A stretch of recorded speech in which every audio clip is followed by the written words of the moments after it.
चलिए आगे बढ़ते हैं आज की दूसरी खबर की ओर। 1 अप्रैल 2026 से पीएनबी के 5 नए नियम लागू। जी हां, पंजाब नेशनल बैंक के ग्राहकों के लिए 1 अप्रैल 2026 से कुछ महत्वपूर्ण बैंकिंग नियम लागू होने जा रहे हैं। इन नए नियमों का असर सीधे तौर पर सेविंग्स अकाउंट, एटीएम ट्रांजैक्शन, न्यूनतम बैलेंस और डिजिटल बैंकिंग सेवाओं पर पड़ सकता है। बैंक का कहना है कि इन बदलावों का उद्देश्य बैंकिंग सिस्टम को अधिक सुरक्षित, पारदर्शी और डिजिटल बनाना है।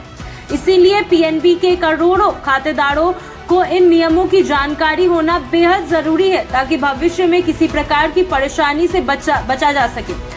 सबसे पहला बड़ा बदलाव न्यूनतम बैलेंस। जी हाँ, मिनिमम बैलेंस से जुड़ा हो सकता है। बैंक शहरी, अर्ध शहरी और ग्रामीण क्षेत्रों के खातों के लिए अलग अलग न्यूनतम बैलेंस तय कर सकता है। यदि ग्राहक तय राशि से कम बैलेंस रखते हैं तो उन पर पेनल्टी लगा सकती है ये पीएनबी बैंक। दूसरे बार बड़ा नियम एटीएम ट्रांजैक्शन लिमिट्स पर जुड़ा हुआ है। 1 महीने में मुफ्त एटीएम निकासी की संख्या सीमित हो सकती है और इसके बाद हर ट्रांजैक्शन पर अतिरिक्त शुल्क लिया जा सकेगा। तो वहीं तीसरी बदलाव एसएमएस अलर्ट और बैंकिंग सर्विस चार्ज पर है।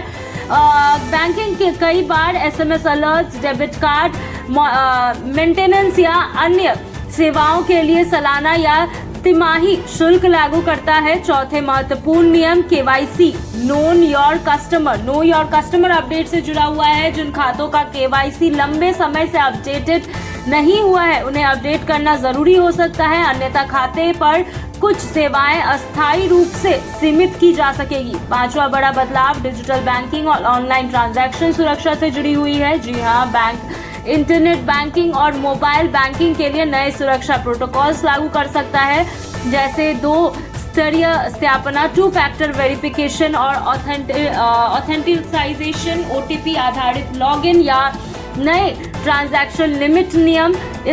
इसे ग्राहकों के पैसे को साइबर फ्रॉड से सुरक्षा रखने में मदद करेगी। विशेषज्ञों के अनुसार बैंकिंग सेक्टर में समय समय पर इस तरह के बदलाव किए जाते हैं ताकि बैंकिंग सेवाएं सुरक्षित और व्यवस्थित बनी रहे। इसीलिए पीएनबी ग्राहकों को सलाह दी जा रही है कि वे अपने खातों की जानकारी, KYC update, mobile number linking और डिजिटल बैंकिंग सेटिंग्स को समय रहते चेक कर ले। अगर कोई नया नियम लागू होता है तो उसकी आधिकारिक जानकारी बैंक की वेबसाइट, शाखा या एसएमएस के जरिए भी दी जा सकती है।